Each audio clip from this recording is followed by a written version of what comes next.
Number 1. The Maldives. For relaxation. The Maldives is an island nation in the Indian Ocean, about 435 miles southwest of Sri Lanka. It is a popular tourist destination because of the astoundingly beautiful resorts and scenery. In most cases you can stay in a private villa which sits out in the middle of the water, connected to the mainland by a small walkway. If you want to go somewhere to relax, this is the place to do it. The official language of the Maldives is Thai, which is very closely related to Sinhala, the language of Sri Lanka. Nevertheless, you will have no problems speaking English in the tourist spots. Don't forget to pack your laptop so you can read the list universe while you are sipping margaritas on your private porch floating on the ocean. Number 2. Queenstown, New Zealand. For excitement. In winter or summer, Queenstown is a fantastic place to holiday. In the winter it is full of people there for the skiing, and in summer it is full of people there to take the whitewater trips down the Shotover River. I would also say that the food in Queenstown ranks as the best I have eaten in the entire world, though food in New Zealand is of an extremely high standard in general. There are a large number of hotels right on the waterfront of Lake Waikato, New Zealand's longest lake and third largest. The water is bitterly cold, even in summer. But it is beautiful to look at from your hotel window, and if you can stand the cold, bathing is certainly allowed. Queenstown is also New Zealand's jet boat and bungee jumping capital. And if you think the price is too high, you can always pop to a row town right next door and try panning for gold in one of New Zealand's old mining towns. Oh, and don't forget, New Zealanders are the friendliest people in the world. Number 3. Paris, France. For food. Everyone knows that Paris is the city of romance and food, but it has that reputation for a good reason. The food in France is simply outstanding and almost unparalleled around the world. You can stay at very inexpensive hotels, or very expensive ones, depending on your budget. Just make sure you leave enough money for the food and wine. Some of the things you will have to do: 1. Eat macaroons at La Durie, on the Champs-Élysées. You won't be able to control yourself when you taste these things. 2. Eat ice cream at Berthelon, the best ice cream in the world, handmade entirely from natural ingredients. And 3. Eat pastries at Pierre Herme, the Picasso of pastry. Don't forget to check out Printemps, the incredible department store found on Boulevard Haussmann. Number 4. New York, United States of America. For shopping. With the US dollar at an all-time low, it is the perfect opportunity for non-Americans to travel to New York and pick up some bargains. In addition, you get to see one of the most beautiful cityscapes in the United States, and can experience the hustle and bustle of an incredibly busy city. New York has many state parks and 2 major forest preserves. Adirondack Park, roughly the size of the state of Vermont and the largest state park in the United States, was established in 1892 and given state constitutional protection in 1894. Major destinations include the Empire State Building, Ellis Island, Broadway theater productions, museums such as the Metropolitan Museum of Art, and other tourist attractions including Central Park, Washington Square Park, Rockefeller Center, Times Square, the Bronx Zoo, New York Botanical Garden, luxury shopping along 5th and Madison Avenues, and events such as the Halloween Parade in Greenwich Village, the Tribeca Film Festival, and free performances in Central Park at Summer Stage. New York's food culture, influenced by the city's immigrants and large number of dining patrons, is diverse. Jewish and Italian immigrants made the city famous for bagels, cheesecake and New York-style pizza. The city also boasts some of the finest haute cuisine restaurants in the USA. Number 5. Hong Kong, China. For unique culture. Hong Kong is frequently described as a place where East meets West, a meeting reflected in its economic infrastructure, education and street culture. On one street corner, there may be traditional Chinese shops selling Chinese herbal medicine, Buddhist paraphernalia or bowls of synthetic shark fin soup.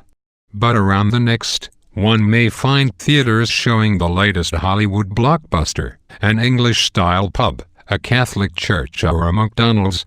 The city's cosmopolitan flavor can also be seen in the wide variety of cuisines available.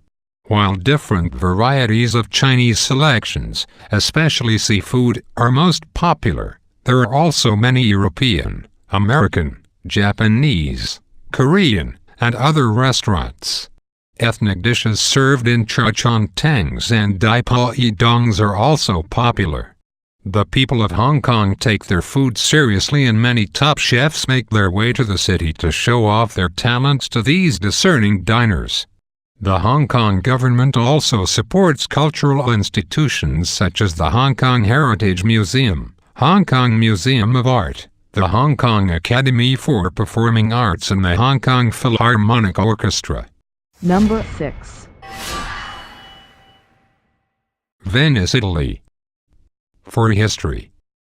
Every time I have been to Venice I have had an amazing holiday. Not only is the city incredible for its history, it is incredible for its food, its architecture, and its uniqueness.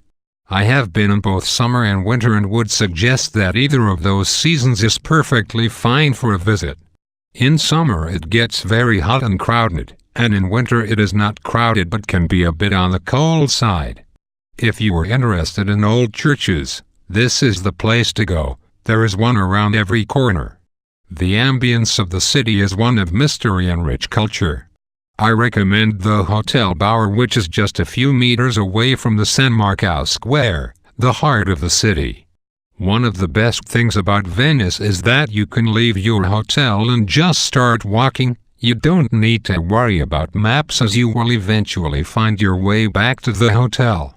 This is also an excellent way to explore the tiny dark alleys. Be sure to go for a trip on a gondola, but be prepared to pay big for the privilege. It is not cheap. On my last trip it cost me €75 for 45 minutes. Number 7. Pyongyang, North Korea. For exclusivity. This one is for the intellect, so that you can one day say that you have been the last bastion of Stalinist communist. It is very difficult to obtain a visa to visit North Korea, and if you do, it will be an expensive holiday. But you will be in a very small group of people who can say that have visited. By all accounts the food is extremely good and plentiful. You will be waited on hand and foot, and you will have a tour guide with you the whole time to explain things. Okay, they are communist agents, but they will still explain things. You can visit the large shopping center and watch people who are paid to shop, so they look prosperous, and if you time it right, you may get a chance to see the amazing mass games, which are held every year on the 15th of April at the Arirang Festival, to celebrate the birthday of the dictator, Kim Il-sung. Number 8. Cape Town, South Africa. For beaches.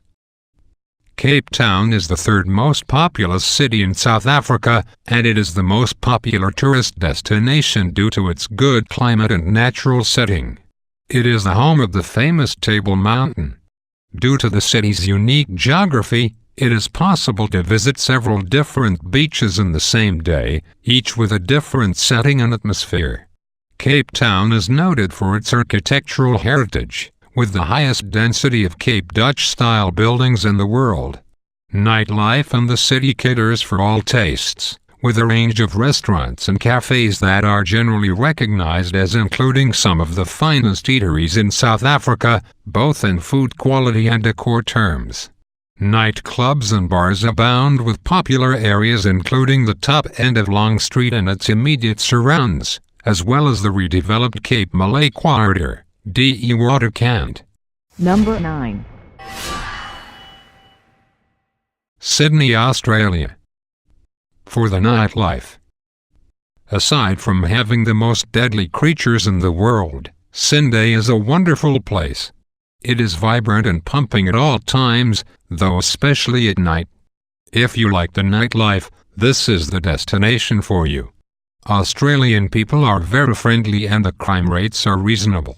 You can go on a harbour cruise at night and have dinner while floating under the Sydney Harbour Bridge, or you can go out to the countryside to see some amazing and unique flora and fauna. You can even spend an evening at the opera in the famous Sydney Opera House, home to the third busiest opera company in the world. Sydney's most popular night spots include King's Cross, Oxford Street, Darling Harbour, Circular Quay and the Racks, which all contain various bars, nightclubs and restaurants. Star City Casino is Sydney's only casino and is situated around Darling Harbour. Number 10. Monte Carlo, Monaco. For the gambling. If you fancy holidaying Bond style, this is definitely the place for you. Be prepared to come home with no money, but memories you will cherish forever. This is the city of the rich. Did you know, citizens of Monaco are not allowed to enter the casinos? They are also exempt from tax, making this a popular spot for the world's billionaires. As well as gambling, Monte Carlo hosts the Formula One Monaco Grand Prix and many fashion shows.